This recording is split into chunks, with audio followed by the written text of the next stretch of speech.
We live, baby. What is up, everybody? I'm Courtney. I'm live, baby. And this is my paranormal partner, Sean. We are live all the way from the 434. 434. We are going to wait for a few people to tune in, guys. We have got one heck of a show for you. After last week, we decided that we would go ahead and continue this conversation. All right. As most of you guys have noticed, trapped between realms. Is it sleep paralysis, night terrors, dream hauntings, paranormal? We don't know. But as long as you tune in here, you're going to find out. Hey, fam. What's up, James Brady? And where is the lovely Miss Brady. Kim? What's going on? I want to know. I want to know. What's up, Cody? You couldn't finish that song, huh? You want to know? What makes you want to you go? cry? You want to go? Yeah. Anyways, guys. I appreciate my book, Cody. Cody got me this amazing historical book from like the 1920s of magic tricks, y'all. So grand time. I'm about to be a magician out here. Oh, Jesus, What's up, take the grand wheel. time? Did you get that video I sent you of the like prison card trick? I literally like watched this video probably 15 times trying to debunk this trick, and it was insane. I should like pull it up for everybody so they can like see this card trick. It's crazy. Tell Sean I expect 2 tricks by Friday out of that book. I don't know about 2. I think that would be an excellent addition to our Ghost of Gallows Hill there, Hobo. I don't know about 2. I'm going to try to learn one of them, though. So I'm going to read that book. You know what I'm saying? All right, let's see. What's up, Andrew? I like his little alien head. Andrew, what's going on home? I'm working out of town. Oh, Kim is at home. All alone. Ronnie Anderson. Shout out Bedford Paranormal, guys. Mr. Ronnie Anderson. Oh, you heard me loud and clear, Cody. Loud and clear. What's my hair doing? I don't know. It's like wilding out right now. It's all over the place. I got like a bump going on right here. It's because you pushed me in the corner. Y'all gonna see Courtney with an afro. like just. You gonna look like that chick from the Brady Bunch movie. When she Courtney, got the wig. Courtney gonna be on here with a fro, y'all. A whole, that would be big funny. old fro. I don't think Sean is pretty enough to do tricks. You know what? You're probably right. Tricks. Oh, wrong kind of trick. Yeah, I know it. Yeah. Anyways, guys, we got a few viewers in here, but before we get started, what's up, Daryl Paulette? Phone at Paulette. My man, Daryl. Y'all check Daryl out if y'all haven't yet. Funny thing is, Daryl, we were live on TikTok on Sunday, and somebody actually called you out by name. They were like, "Where's Daryl? Phone at Paulette." The phone app master. I would look like a whole chia pet, y'all. Yes, Ronnie. Do you know what? Okay, guys, I'm about to make myself sound really when she sleeps. Freaking dumb right now. I was today years old when I saw a TikTok video where a lady took like chia seeds and soaked them in water and then covered them in like that like clay pot or whatever and grew like a chia thing out of chia seeds. I know I don't have blonde hair, guys, but I was today years old when I put the connection together. I couldn't picture Courtney with blonde hair. No. Would nobody be able to see you? Oh, my God. You have no face. No face, no case. All right. So Sean wants to chat with you guys a little bit about his investigation Friday. As you guys know, just to put a little side promo in there, Hill City After Dark is live, baby. We have 2 haunted walking tours and a haunted pub crawl, which if you guys don't follow us on Facebook, you can find us hillcityafterdark.com. All of our tours, just kidding. It's not .com on Facebook. All of our tours are listed at hillcityafterdark.com. Links in the scrolling ticker talker thingy on the bottom. And our Facebook page is Hill City After Dark as well. We launched Hill City Tours about a month ago. So far, great success. Great success. It's been wonderful. Okay. Yeah, somebody was calling you out, Daryl. But with that being said, guys, We hit our 1 month anniversary, and on our 1 month anniversary, this guy, my lovely in-house paranormal investigator, went and hosted a public event. On this said public event, I was unfortunately not present because I had tour guides that were running downtown. She was slacking. Boo. I was so disappointed when I heard the accounts of what happened. Michael Brooks, FPRI in the house. What's going on, Mike? But what happened? Tell everybody a little bit what went on Friday, because when I got to you, you were like a million miles a minute telling me all the things like, blah, blah, blah, this is all what happened. I couldn't keep up with everything. I was like, what is going on? All I can say was Miller Clater was live, baby. You know, I will start with, I had a good group of investigators who claimed they never investigated before. And I say claim because they were just that good. They were asking questions. I put a K2 in their hand, showed them how to use it, and results all night. But the interesting thing was I had the flux on the top floor, and I had the sonar device that Kim Brady put me on to. Shout out Kim Brady, spirit led. Kim put you onto it? Not Kim, James. Why did I say Kim? James. Because that's his wife. Okay. It was her idea. We all know women are behind the scenes here, guys. Yeah. Probably was her idea. But I had the sonar on the bottom floor and the flux on the top floor. Whenever the flux would go off, the sonar would go off on the bottom. It was almost like they were communicating with each other. It was the weirdest thing. And it's like at first I was like, oh man, something's going off on the top floor. And then I'd hear the sonar go off on the bottom. But then I noticed a pattern, and this went on for a solid 30 minutes. And I was like, okay, something weird's going on. So I stepped out in the hallway and I'm listening. They were doing a Estes method in the kids' room on the second floor. So the house has 3 floors. Top floor, flux, parlor room, sonar. And it was a pattern. Every time that flux went off, sonar. And while they were all in there, I'm just listening in the hallway. And then as soon as he took his headphones off, Spirit Box was still going. I could hear it. All communication, everything just stopped right after that. And I'm just like, what? Wow, that's very interesting. What's up, Michelle Wilfong? What's up, Michelle? I have a question about that, Sean. So you stated your sonar was on the bottom floor and the flux on the top floor. Somebody was on the middle floor, and so on and so forth. And there was something that you said that rang out to me. You said it was almost like they were communicating. Right. Okay. So deep inside of the ocean, what device do they use to pick up on sounds of like whales and dolphins and things like that? Sonar devices. So is it possible that actually can like go over into the spiritual world almost in the same aspect, where if they're using sonar devices to pick up on communication between marine life, could that also trickle over to the other dimension in which paranormal is able to communicate, much like marine communication? I would have to say so. So that's, I believe that whole idea Howie came out with actually years ago. He was talking about using sonar. A lot of these devices that we use to trip alarms are infrared, if I'm not mistaken. Based device. Howie had talked about that years ago, using sonar to trip devices, and I don't know which one's better. I'm leaning towards sonar, and I like the theory of sonar. And again, when James showed me that device that he had put together, I instantly fell in love with it because it's different.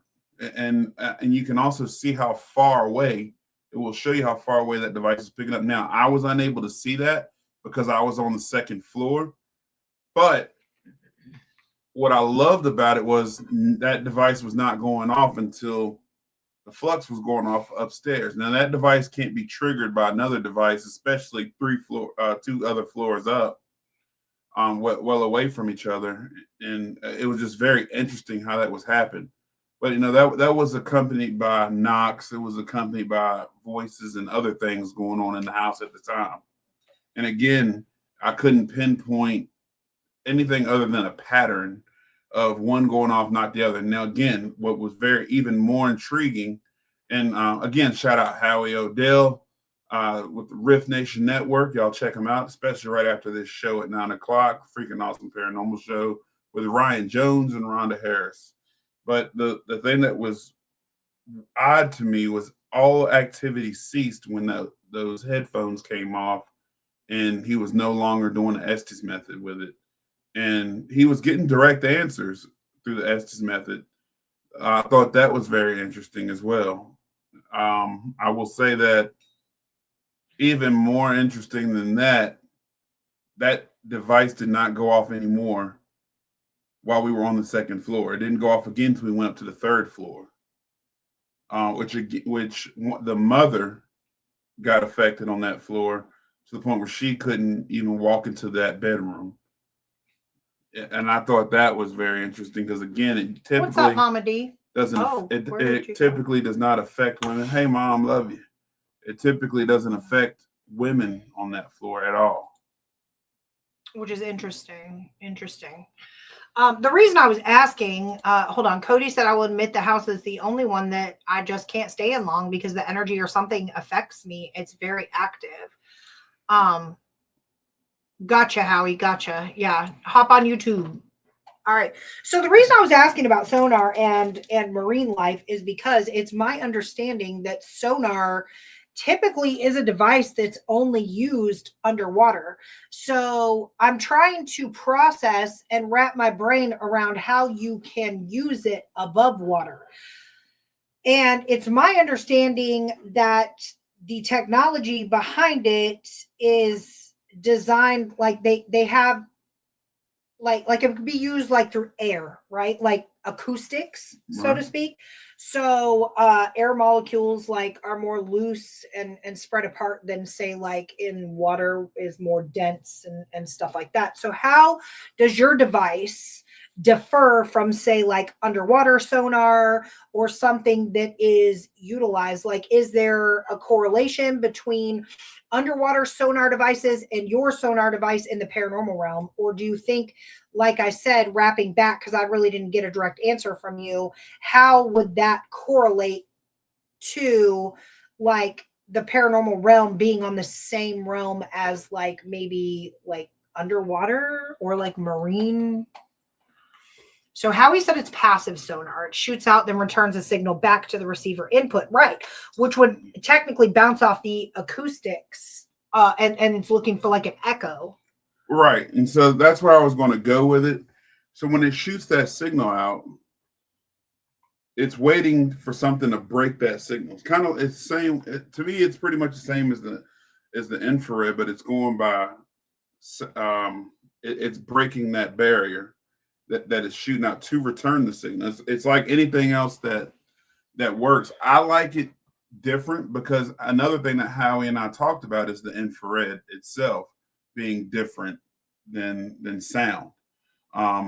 So infrared and even what's his name? Scott Davis was talking about Sunday night on Scott the Medium was talking about Sunday. We all agreed that infrared has some sort of effect in the paranormal world. Not sure what it is. I don't think it's positive. I do not think it's as a positive effect. I have yet to see anybody get any decent evidence using night vision, infrared vision, in the paranormal world, and that's why I don't investigate with it. Ronnie Anderson even spoke of using ambient lighting. Yes, Howie. Okay. Howie said we're working on a unit that will have sonar and thermal in a single unit, but I do not think that the thermals, the infrared is a good thing in the paranormal. I just don't. I think it has a negative effect on spirits, and I've gotten a lot more evidence using sonar than I have with anything else. Even Ron Wood's equipment that he's been putting out is sonar. Okay. And I want to correct myself, guys. So Howie was actually talking about passive sonar, and I said that's looking for the echo, but that's actually active sonar. I just wanted to clarify on that one. So active sonar is a device that sends out a sound pulse. And when the sound hits like an object, it bounces back as an echo. The passive sonar that Howie is talking about, the system itself doesn't send out any sound. It only listens for noises made by objects. So my question for you, and I'm about to pluck your brain, Mr. Scientist. If you're using passive sonar and the system doesn't send out any sound, it's only listening for noises made by other objects, how come you're not picking up all that sound on an EVP or any other recording device that you might be using? What's up, Doug? And I'm glad Doug put that up there because that's a whole different type of technology. You wouldn't be using passive sonar to detect EVPs with. I mean, but technically, if passive sonar is listening for noises made by objects, I mean, wouldn't because in that case you'd be picking up all kind of footsteps, you'd be picking up everything. But like in the ocean, for example, it would make sense because what noises are they listening for when they're picking up the whales in the because the whales they're picking up are making noises from miles and miles and miles away. So, but Doug did have something. We'll get right back to the sonar, but I wanted to touch on what Doug said. Howie said, "Have you ever heard that snap right before your EVP is caught?" Doug said, "Have you tried using different color lights?" I do want to touch on that, Howie, too. All this is great stuff, and y'all speaking. I know we're supposed to be talking about dreams, and look at now my brain is. But Doug said, has anyone tried different colored lights? Red, blue, yellow, and black. Doug, funny you should ask. Funny Doug. You say that. So that is what we call the cemetery theory, and that was discovered at Old City Cemetery by a group of people that were trying out things. Courtney, myself, and Howie were in the cemetery, and we were using different color lasers to see what effect it would have in the paranormal world. That's when we really discovered that red was not a positive thing for a paranormal world. Excuse me. Yes, Doug, some colors work better than others. I will give you just a few things, but we used a red green laser and this particular time, and I would say we've done this probably 20 times in the cemetery.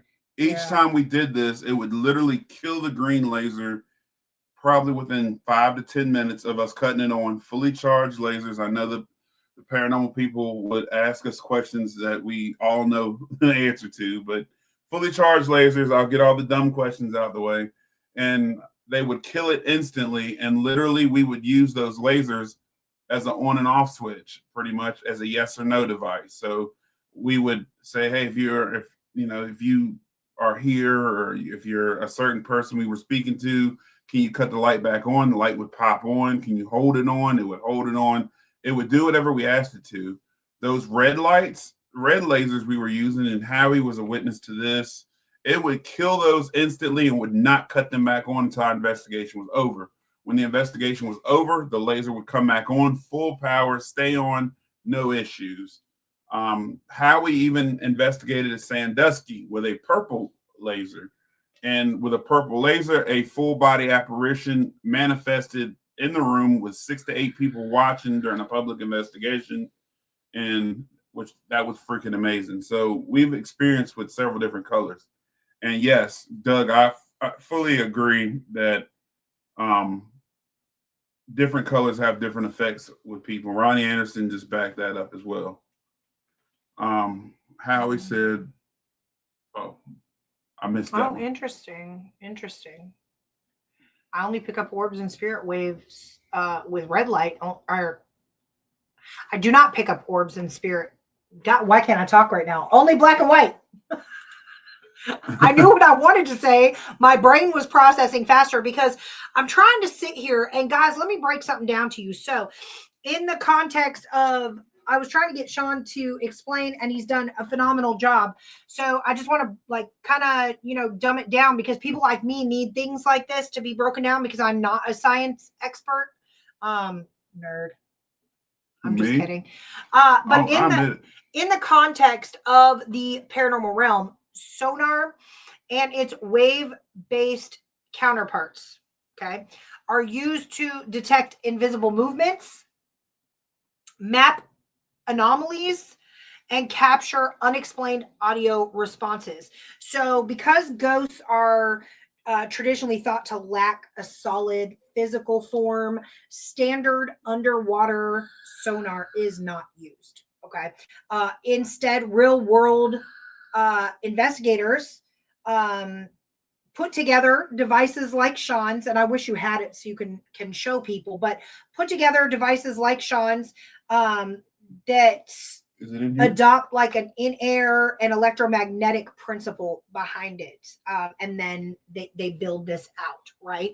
So it's used through mapping invisible figures, and there's different types of sonar. So like an SLS camera is considered a sonar device, structured light sensor.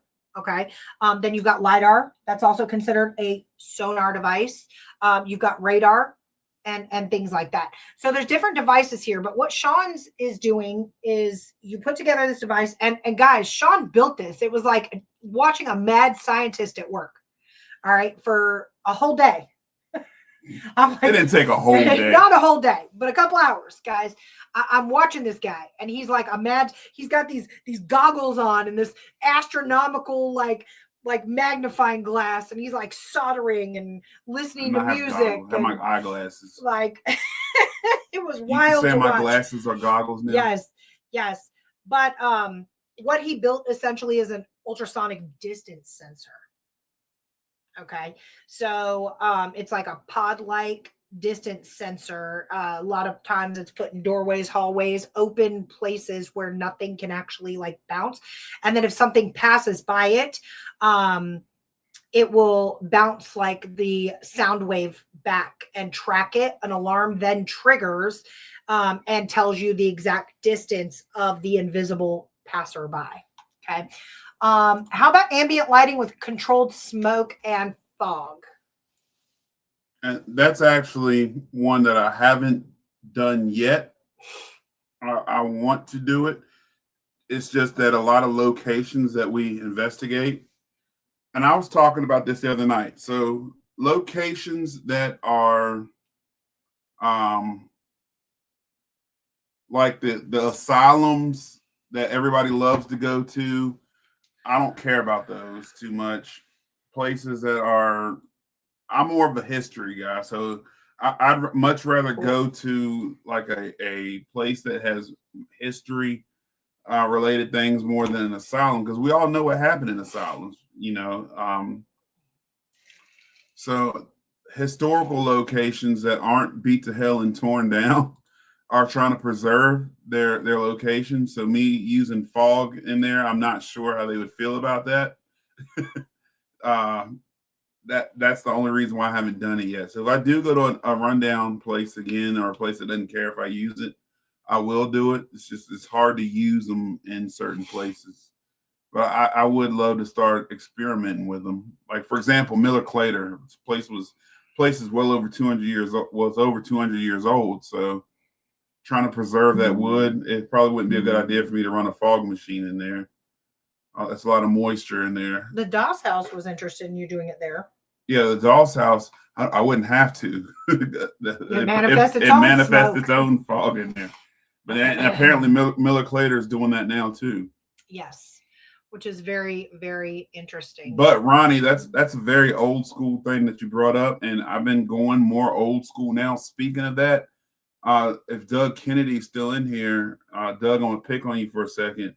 Watching your daughter investigate. He has a young daughter, not too young. She's 19, but I guess she's still very young to us because we're old. When she first started coming to our public investigation, she was just a kid, and watching her grow and come to our events, she was investigating with a Polaroid camera. Yeah, that was pretty dope to watch. That made me proud, Doug. Made me proud to see that. That means that he's been talking about it nonstop. I've been talking about it. I've been bragging on her nonstop, because most kids I see investigating, They ain't using no Polaroid cameras. This is true. It made me proud to see that. This is true. All I did was snap a picture of Athena's nozzle. Yeah. I miss having a Polaroid though. I had one as a kid. Hey, we got one sitting right there. My mom used to get so sick of me because it only comes with like 8 photos in it. And it's like back in the day though, the film cartridges were a lot cheaper than they are now. You can get one for like maybe $4 or $5. But I mean, then again, that's when you remember those disposable cameras? Yeah. We ought to go get one. Yeah. The crazy thing is back in the day when my kids went on like field trips and stuff, they would ask us to send these disposable cameras with them. And they were like $5-6 at like Walgreens, CVS, whatever. I was standing in line the other day. They're selling those disposable cameras for like $29.99 right now. Wow. And I thought to myself, what in the heck? Doug said, I'm going to have to order film. Yes, exactly. Yeah. And Polaroid is old school, which is super cool. Yeah, watching Doug's kid operate with that camera, I was just smiling the whole time. It was pretty neat. It's good to see the young folks doing it the right way. And she's an excellent investigator. Both of them, Doug and his kid are. Doug, we've even watched you grow. Yeah. It's like our little children. They're like our little babies. I love We're not even picking on y'all either. We're telling you, hey, y'all makes our heart merry. Watching y'all from where you started to now, y'all are great investigators. Yeah, here before you know it, I'm gonna call up Doug and be like, Doug, I got an investigation I need you to run. I need you to run our Publix, Doug. But guys, I know you guys saw the title, Trapped Between Realms, Sleep Paralysis, Night Terrors, and Dream Hauntings. Last week, this is a spinoff of last week, and I'm taking this all the way into left field. We had a lot of debate going on in our chat about sleep paralysis being 100% paranormal and when you're in a wake sleep. There was a healthy debate that was going on about the medical condition wrapped behind sleep paralysis and things like that. So I want to touch base, and I wanted to get on here for our last 30 minutes and tell everybody exactly what sleep paralysis is, the difference between sleep paralysis and paralysis and night terrors, and then how dreams kind of wrap into the paranormal realm. Okay. Let me catch up on this. Daryl said, I agree, Ed. We've been trying to get them together to do laser experiments. After all my time in the field, I'm questioning all the new equipment. So leaning back towards the old school equipment for me. Hey, Ron, I'm with you, brother. Here for it. But to tell you guys a little bit about sleep paralysis, okay? Sleep paralysis occurs when you transition from wakefulness to sleep or waking up, and you experience this condition, okay, called, and notice my air quotes, sleep paralysis. It is a temporary paralysis of the muscles, inability to move, and a feeling of like pressure on your chest. Those are all common symptoms of sleep paralysis, along with extremely vivid hallucinations and the sense of being awake, but you're unable to move or speak. Okay. Psychologically, sleep paralysis occurs during the REM stage of sleep. It's when vivid dreams occur. So during REM sleep, the brain sends signals to inhibit muscle movement to prevent acting out in dreams. This inhibition, however, persists even after waking up, leading to the temporary immobilization of the person that's currently in active sleep paralysis. Okay, there are multiple psychological factors that have been linked to sleep paralysis, including sleep disorders, sleep deprivation, anxiety and stress, and sleep-related hallucinations. Excuse me. Sleep-related hallucinations are a little bit like during sleep paralysis. Hallucinations are caused by the brain misinterpreting a dream image and then mixing like a state of wakefulness and your REM sleep. So it is worth noting, though, and I wanted to put this out there, that while sleep paralysis contains psychological components, it is also impacted by neurophysiological elements. It's a complicated process involving the interaction of like sleep architecture, brain activity, psychological variables, and things like that. So in conclusion, guys, sleep paralysis right now is identified as a brief loss of muscle control just after falling asleep or waking up. 75%, that listen to this whole entire figure here, 75% of sleep paralysis episodes involve hallucinations. Okay. And a lot of us growing up, and the reason we got into this was a lot of us growing up, if we experience this, we would go to our parents, grandparents, whoever, and tell them about this episode that we would have. And they would say something like, the witch was riding your back. There was a witch on your back. What you mean there's a witch on my back? I never could understand that. And that'll petrify you as a child, right? Like in my head, I am picturing this old hunchback hag, like just like trying to unalive me in my sleep. Okay, here, Ronnie. I knew it was going to come. The fourth one. Didn't you guys? Someone on here during the last time you spoke about this said sleep paralysis isn't real. This is why we're covering it. I swear I thought I heard or read someone arguing the fact that sleep paralysis doesn't exist or wasn't the reason you experience episodes like this. This is why I'm covering it, Ronnie, right here. Okay. Ronnie.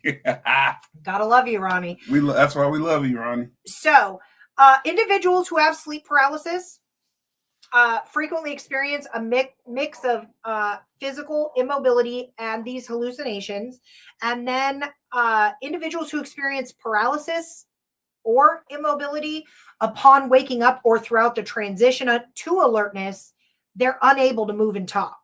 They sense like a tremendous pressure on their chest, which is where this whole why is the witch riding your back when it's a pressure on your chest? Why is she on your back when you're on your back? I need to know these things. See, our parents, y'all are something else. You are something else. All right. So, or you'll have like a feeling that you're being pressed down into the bed. This usually only lasts between a few seconds to a few minutes. All right. It seems like an eternity if you've ever experienced this. And then these individuals will frequently suffer intense hallucinations. They might be visual, oral, or tactile. Okay. Oral. AURAL. Oh. No, ORAL. Nasty. I didn't say nothing. Nasty. What are you talking about? They might include seeing shadow figures, odd shapes and forms, or even another person in the room. Hearing voices, whispering, strange noises. Those are all examples of auditory hallucinations that you could experience during sleep paralysis. Tactile hallucinations include sensations of actual touch or the pressure on the body. Intense stress and fear are often accompanied by these episodes. A sense of like impending catastrophe. It can become extremely upsetting, resulting in increased emotional reactivity when you're having an episode like this. And however, let me get to Ronnie's comment really quick. I know just about everyone in this chat, but for you that I don't know, everything isn't paranormal. There's science behind a lot of things. This is true. Okay. Facts. So I wanted to dig a little bit deeper and find out, can sleep paralysis be linked to parapsychology? All right. Some research has actually examined a link between sleep paralysis and parapsychology, especially the paranormal or the supernatural experiences. However, big however, okay, it is crucial.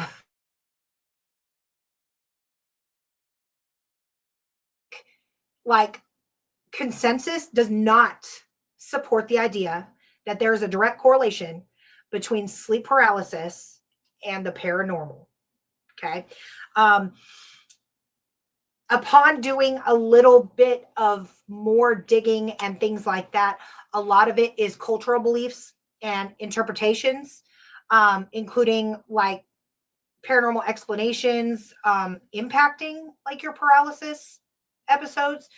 Certain cultures say that sleep paralysis is connected to ghosts and or Sean's favorite word, the D word, demons. My favorite word.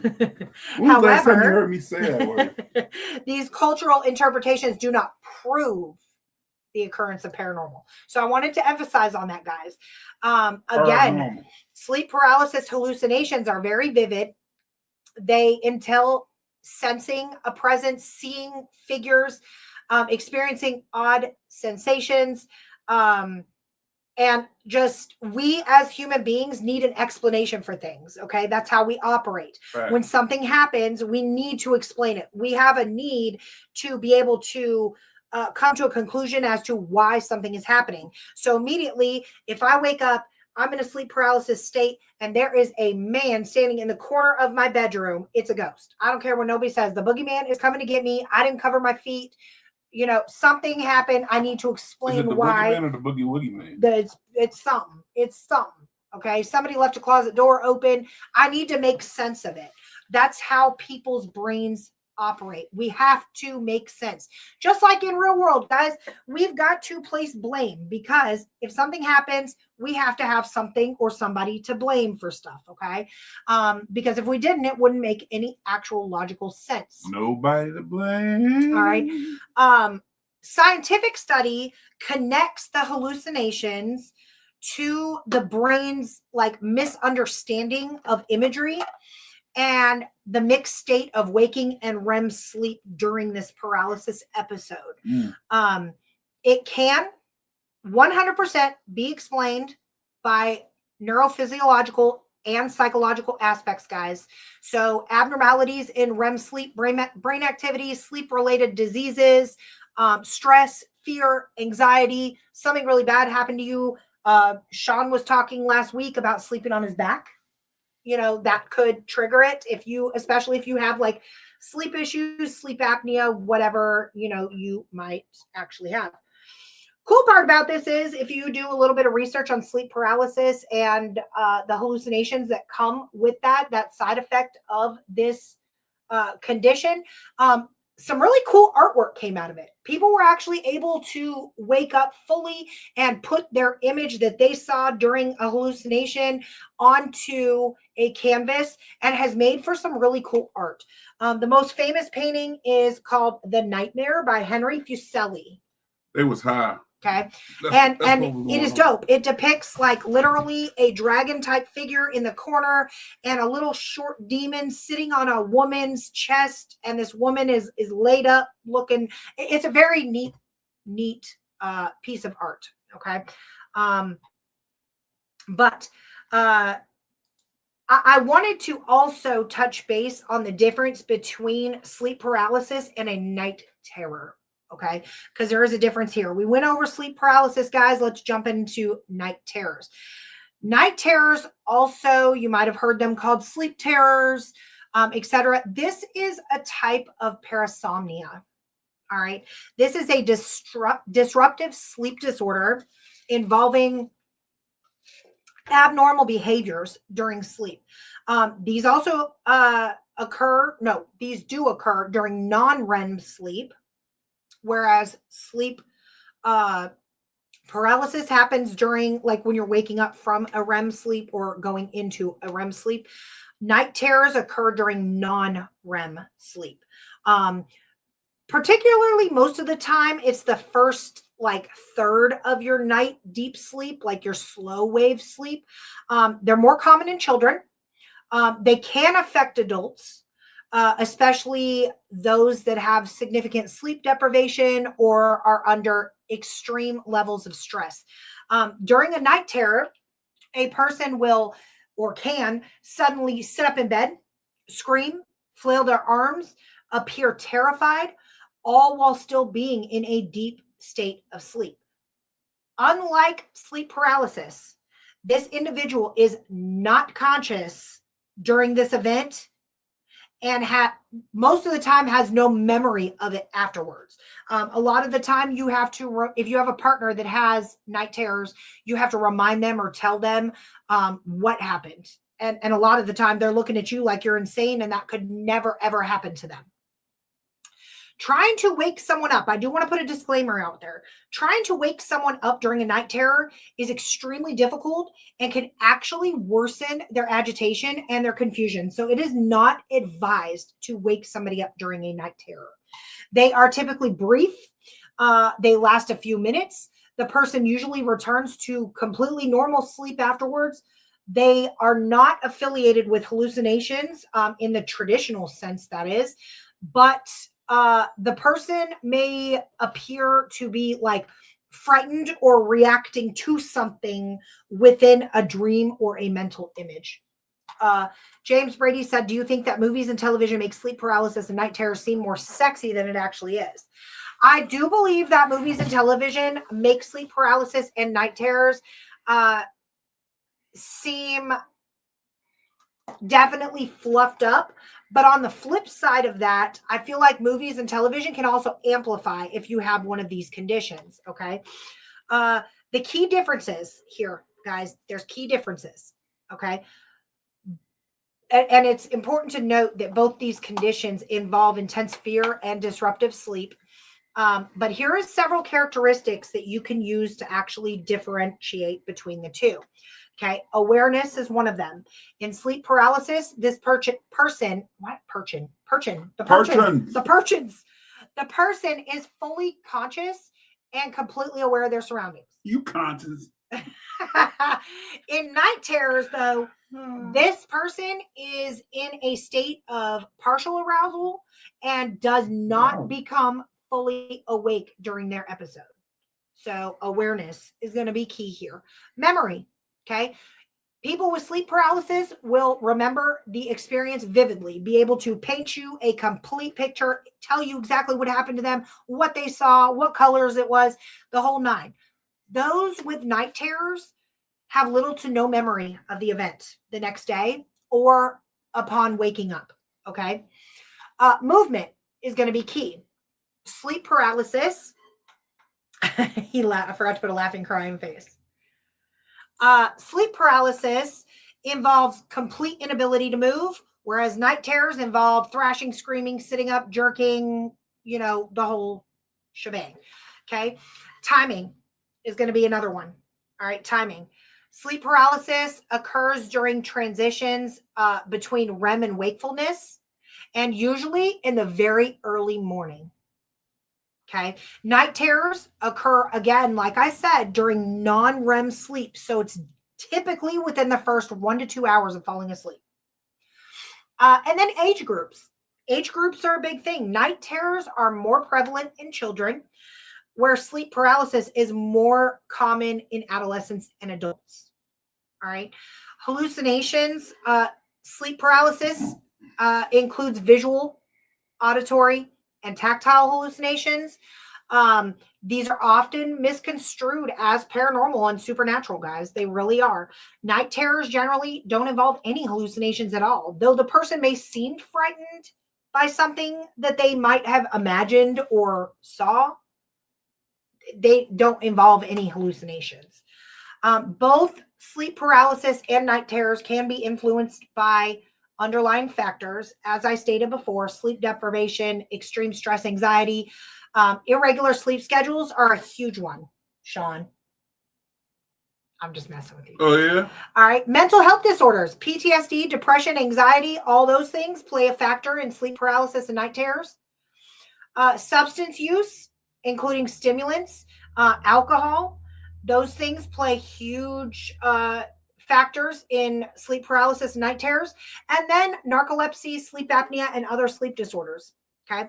The mechanisms are very different, guys. Sleep paralysis is, like I said, directly tied to that REM sleep disruption, whereas the night terrors are abnormal arousals from a deep non-REM sleep. All right. There is a way to manage and prevent any of these episodes. I'm not going to get into that. I definitely recommend seeing maybe a sleep specialist if you have any of these things. But, just to kind of name a few, manage your stress. I know that's easier said than done. And establish a regular sleep schedule. Circadian rhythm is real. All right. We have got to, as people, develop a pattern. All right. Otherwise, you are thrown off and all over the place. If you are experiencing sleep paralysis or night terrors, I would absolutely advise you to consult a sleep specialist. If it persists or it worsens or it's getting to the point where you cannot function during the day. A lot of the time, sleep studies can be performed to rule out things like sleep apnea and narcolepsy. And, in conclusion, both of them are completely unsettling sleep disturbances. I'm going to interrupt you for a Go ahead. second. So James Brady said, I shouldn't make jokes. I never had a problem with this. It's very interesting. James, you should be able to make jokes. We're in a society right now where everybody's sensitive and everybody can't take a joke. On this page, on this channel, whatever platform you're watching, please make all the jokes you need. We need more humor in this society. If you're soft, I deal with sleep paralysis. I deal with this. I don't deal with night terrors. I used to have night terrors. I used to have very bad dreams. I deal with PTSD. I've been through a lot in my life. And I can take a joke. Why? Because I'm not soft. I'm not weak. I can handle somebody laughing at me. You should hear the stuff my band used to say to me at band practice. If you've been in I wish Chuck Whitby was in here, or Carrie Whitby, or LT. One of my old bandmates was in here. Will tell you I've been the butt end of every joke. Donkey. Yeah, they literally, the names I get called. Why? Because I come up in a generation, a time where we joked on each other and laughed at each other. And I'm not picking on you. I'm just pointing out your comment. If you want to crack a joke in here, it's fine. You can make jokes. You're good, brother. You're good here. At least on this channel. Now, I don't know about the other paranormal podcasts and stuff that go on. I can't speak for those, but at least in this one, you are safe. And I deal with these issues. That's why I was quick to say last week, these aren't paranormal issues that we're dealing with. These are health issues. These are conditions. But you can make jokes, and you can, they are kind of serious. I mean, I think it's more serious on the side if you have a condition. They suck. They're scary. They're scary as hell when they happen. My dad and I joke about them all the time. My dad's dealt with them. I deal with them a lot. Mine come when I sleep on my back. So, So yes, James, you are fine. You ain't gonna offend me, at least. If you get offended by a joke here, you're probably on the wrong channel, because we joke all the time. Exactly. Yeah, I'm just being honest with you, and I'm not gonna pull back anybody from joking because you can't take one. Sorry, not sorry. I'm off my soapbox now. So James, you all right with us? Just to kind of keep the whole flow going here. The dreams and paranormal intersect, guys. When people thank you for the you should have sang that through my whole spiel, like on the low. That would have been great. I can't sing anymore. Anyway, dreams and the paranormal intersect when people experience like precognitive visions, visitations from a deceased loved one, or, like I mentioned, terrifying night states like sleep paralysis. However, science attributes these events to brain activity. And that's where I was going with all this, guys. There is a science behind a lot of stuff. Memory sorting, REM transitions, esoteric traditions. A lot of the time view them as portals to alternate dimensions or psychic connections. And I could do a whole nother show on like astral projection and things like that. Because you do have to put yourself into like a deep meditative state to be able to train yourself to astral project and things like that. That's a topic for another day.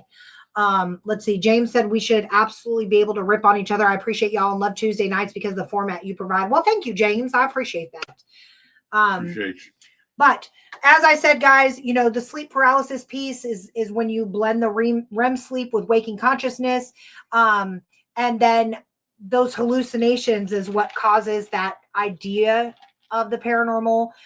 Neural activity in like, the frontal lobe or the temporal lobe shapes our baseline of self, which can misfire. That's where I was going with that. So misfires in the brain. And at that point, when that misfires, you could almost feel like you're being watched or haunted, so to speak. Not haunted. No. Yeah. So, thank you, Howie. Appreciate you. Thanks, you. Doctor. And then emotional processing, guys. The sleeping mind safely digests waking stress.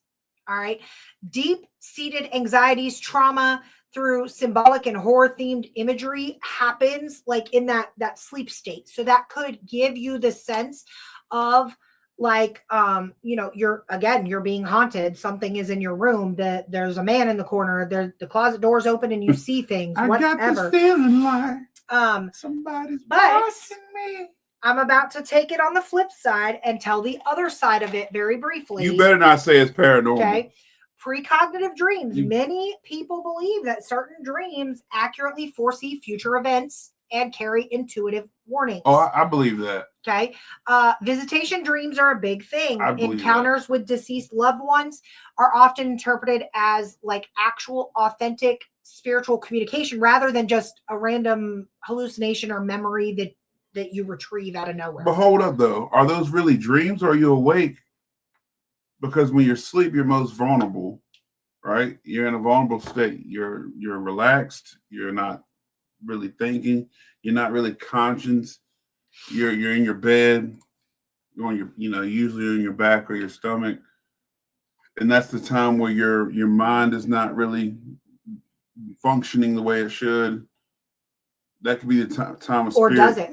Or that could be your most mental clarity. I mean, it could be the opposite. Okay, let me break it down. Because that's why I don't sleep very well, because that's when I'm at my sharpest thinking is when I'm getting ready to go to sleep. So let me break it down. Because when we dream, we are not typically aware of what is happening. All right. Dreams are a collection of images, thoughts, and things like that our brains actually process while we sleep. So if you have a bunch of thoughts racing through your head as you're going to sleep, that is when you are at your clearest. Okay. That is when your brain is actually able to process everything from the day before and things like that. Experts actually believe that this is our way, like the human's way of working through our thoughts and emotions. Dreaming is a way for the brain to purge a lot of unnecessary information.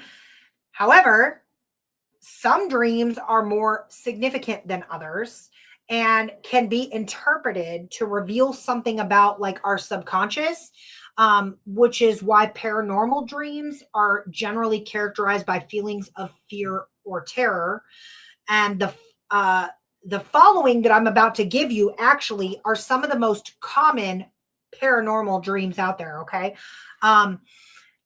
I wish my brain would shut up so I can go to sleep. Amen. Amen. So some of the most common paranormal dreams out there are the running or chasing dream. Who in here has had a dream that they're being chased or they're running from something? Never. I have. My dog. I mean, that could be like an underlying fear somewhere. Maybe your dog scares you. I don't know. No, my dogs. That's what. When they're running, the dogs. That's funny. So a paranormal dream about being chased has so many different meanings. If you're being chased by someone who's trying to actually like harm you, like right, or an entity that you cannot see, you don't know this person, it's just an all black shadow figure, whatever, it can deeply represent a fear or an anxiety that you're experiencing in your waking life. Deadlines at work, bills piling up, personal responsibilities, those are all stressors that could trigger a running or chasing dream. Alternatively, though, if you're the one chasing something or someone else, it could symbolize a desire to catch up with something or someone. Maybe you have a friend that you've been meaning to call and you just haven't gotten around to it.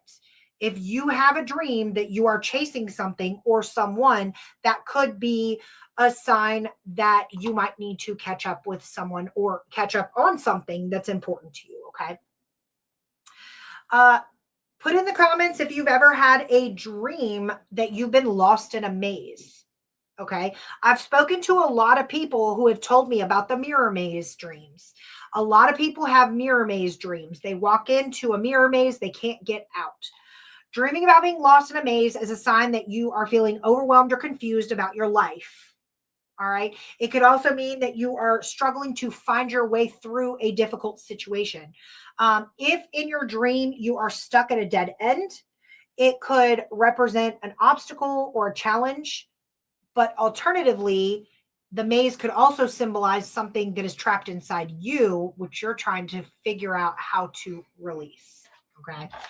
And the most common one that people come to me with is a dead loved one actually being alive, vivid, right there, standing there, conversing with you as though they never passed away. You've experienced this.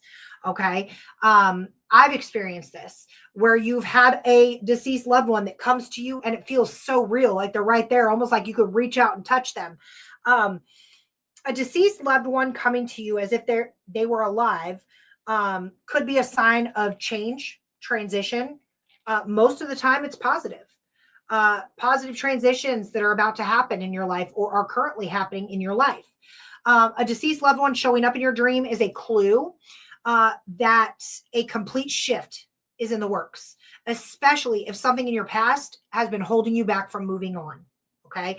If you had a dream about a deceased loved one, let's say in your waking life, you're at work, you really want to go for this promotion, but you're not sure how to go about it.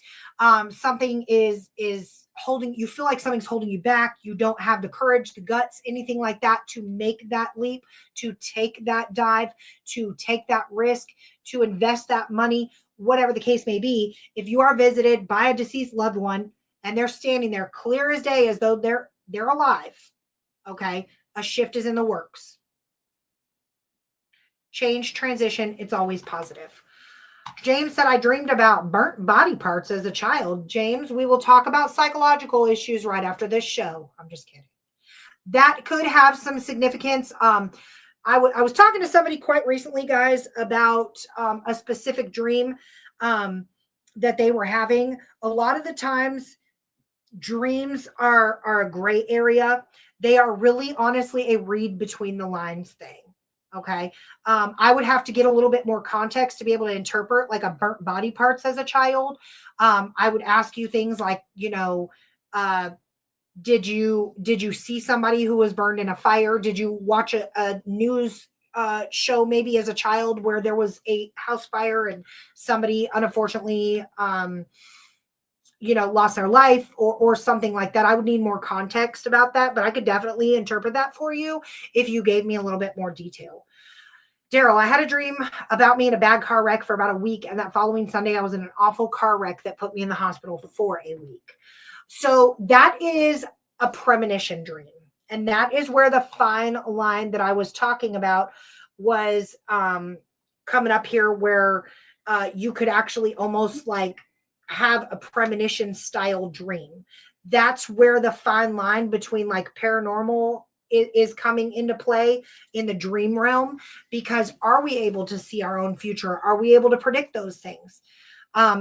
According to science, some people do have that ability. Okay. But that is a premonition dream right there. Amusement park dreams, guys. I hear about these all the time and I had them as children. Okay. A lot of the time people will have dreams. I think I just actually am about to like go over this again. The biggest one that I hear about is people are in an amusement park and they go into the mirror maze. And it's always the same thing. People are literally running around in a panic. There's screams. The roller coasters seem super loud in the dreams. Then they get like a total quiet down and they enter this mirror maze. All right. Or they're on a roller coaster and it wrecks, or whatever the case may be. There is so many things that can attribute to that. But most of the time, it means that your attention is not focused on the right thing in your life, and you need to like reevaluate what's going on. Focus less on your distractions, place more emphasis on practical things that bring progress. Paranormal or not, guys, we all know dreams are completely cryptic. And quite frankly, some of them are weird. But as far as I can tell, everything can be backed with science. It really can be. Or everyday life stressors and things like that, anxieties, insecurities, tragic events, childhood trauma, all those things really, really are contributing factors to dreams. So in conclusion, guys, as a runoff from last week, sleep paralysis, night terrors, dream hauntings, they're all science backed. Okay. But when you get into the deep root of dreaming, Daryl just touched on premonition dreams, which I can do probably about a whole podcast on premonition dreams because those are pretty fascinating to me. But now you're getting into like a deeper rooted ability that not a whole lot of people have. It's like a very small percentage, and I don't have it off the top of my head. But at the end of the day, a lot of it, I would explore lore, myths, and legends. Like I said, I mean, how many times did we get told as kids there's a witch riding your back? Well, that's enough to scare the shit out of anybody that's going to sleep. I mean, I don't know about you, but I don't want to go to bed and have a witch riding on me. You hear that all the time. Witch riding your back. So, I mean, at the end of the day, your brain, if you have sleep paralysis, your brain is misfiring during sleep, scientifically. Night terrors, you've got cognitive and psychological factors that play into that. Stress, as I said, and things like that. So, I mean, we can go into like the deep behind it, like, the neurology of lucid dreaming, trauma-shaped nightmares, premonition dreams, things like that. But at the end of the day, I wanted to come on here and answer you guys to the fact that sleep paralysis and night terrors are absolutely science-based. Yeah. Do you have anything to add about this before we wrap it up? There's people out there who don't understand the definition of paranormal. And, the thing is that it's anything that cannot be backed with science. And that's the part that people really want to leave out, is that even when it is backed with science, they still want to believe what they believe. People sometimes even if your belief is strong, if it can be proven different, you sometimes have to let go of what your belief is. If it gets proven with science and it's proven, it's just like evidence that people get. If you take a picture and you think something is a person standing in the mirror and it's really just a blur or your camera flash, sometimes you got to just go with science. You can't always think something's paranormal just because you believe it's paranormal. We have to start. Amen to that. Yeah, we have to start looking into deeper things than just everything's paranormal, y'all. And I'm gonna leave it at that. And psychology plays a huge factor into this, you guys. It really, really does. Okay, the mind is a incredible tool, and it's also, for lack of better words, your worst nightmare. I know I am guilty of it, and I'm pretty sure that most of you in this chat are guilty of being in your room at night. You wake up in the middle of the night, you wake up, you're thirsty, you reach over for your water, and you have that hoodie that's in the corner looking suspect. Okay, I don't care. That hoodie is not real. I don't know how many times I've cut on a whole light and been like, oh, hell no. Because there was a whole person standing there and it was just a coat or your robe hanging up or something in the corner of your room. Most of it can be chalked up to our minds are playing tricks on us. There is, much, much deeper issues that we also need to address as a society. Society in itself is an entire walking stress factor right now. Okay. And that's the crude reality of it. And I'm not going to get too deep into it, but we watch the news. We hear about all the tragedy. We hear about all the war, all the chaos, the politics, everything else that's going on. And that's enough to stress a normal person that has no responsibility out. Okay. They don't know what's to come next. They don't know what's going on. So we're adding stress to ourselves. And so the best advice that I have for everybody in here tonight is to literally take 5 before you go to bed. Put yourself into a meditative state, relax,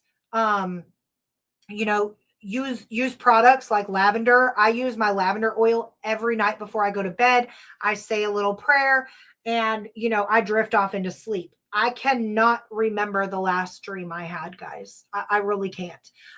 Not saying that I'm better. I just don't remember. Unless I turn over, write them down right when I wake up, I'm not going to remember them.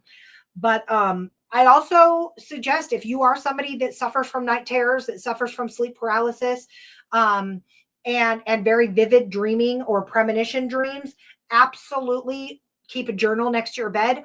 Log your dreams. Reoccurring dreams are a big thing. I did a whole podcast on that a while back.